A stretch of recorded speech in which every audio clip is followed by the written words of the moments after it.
Dans un village reculé d'Afrique vivait Mira, une orpheline de 20 ans, d'une beauté rare, mais condamnée à une vie de souffrance. Elle vivait chez son oncle George, sous la cruauté de Mamassi. Sa cousine Miranda ne faisait rien et méprisait Mira chaque jour. Chaque matin, Mira partait chercher de l'eau, avant même que le soleil ne se lève.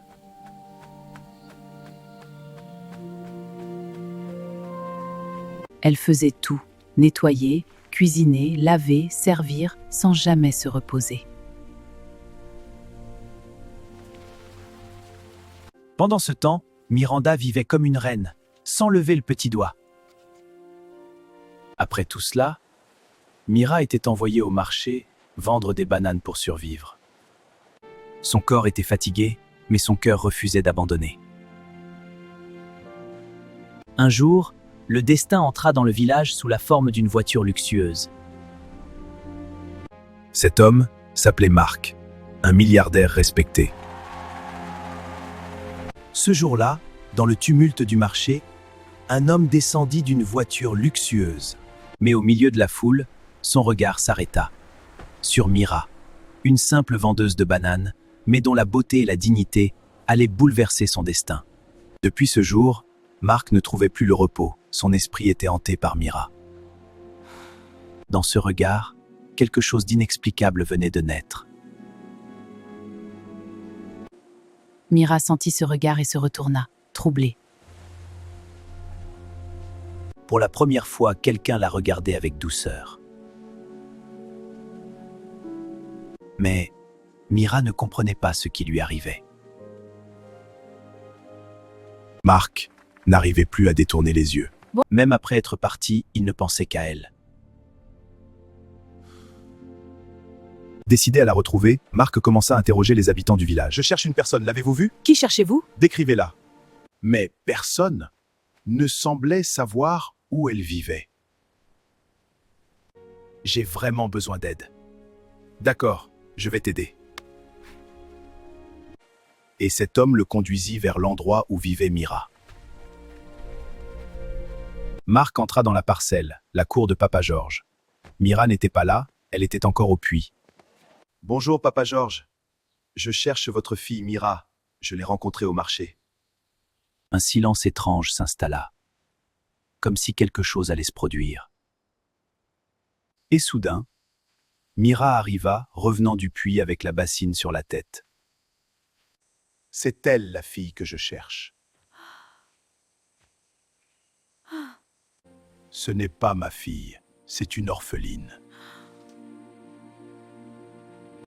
Mark s'approcha et l'aida doucement. Leurs regards se croisèrent, et un amour silencieux naquit. Mais Mamassi vit tout, et son regard devint sombre. Tous s'assirent, Mark, Papa George, Mamassé, pendant que Miranda, bien habillée, regardait fièrement. Et Mira restait debout, avec sa bassine à ses pieds. Mark prit la parole et demanda officiellement la main de Mira. Miranda brûlait de jalousie. Mais Mamassé fut frappé par une colère terrible. Va parler avec tes parents et reviens ici avec eux. Leurs regards se croisèrent encore, remplis d'amour et de promesses. Je reviendrai avec mes parents pour t'épouser. Ne m'oublie pas, Mark, dit-elle en pleurant. Mark partit, la laissant derrière lui en larmes. Le cœur de Mira se brisa en silence. Mais Mamassé explosa de rage. Comment oses-tu me désobéir? Maman, je suis désolée. Désolé, tu vas le regretter. Va cuisiner, nettoyer, tout faire. Mira obéissait, mais ses larmes tombaient sans arrêt. Son cœur saignait en silence. Sa douleur était invisible. Personne ne voyait ce qu'elle ressentait. Pendant ce temps, Miranda vivait comme une reine, profitant de tout, sans jamais travailler. Mais Mamassé réfléchissait déjà. Son esprit préparait quelque chose.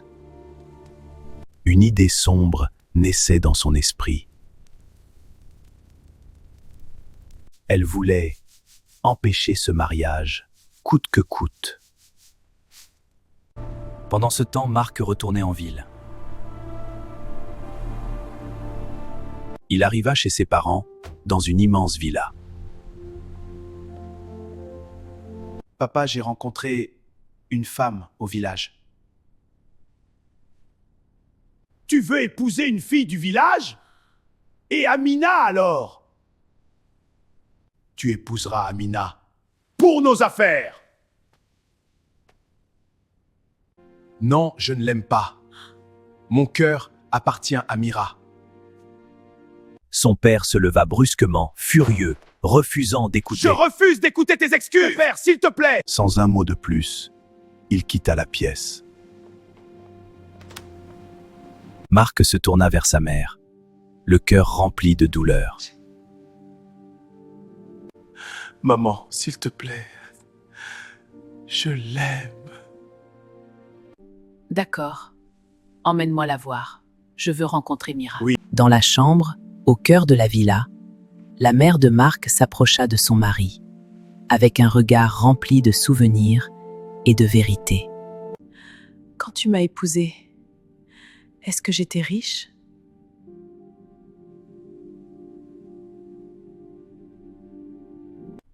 Moi aussi, j'étais une simple fille du village pauvre sans rien.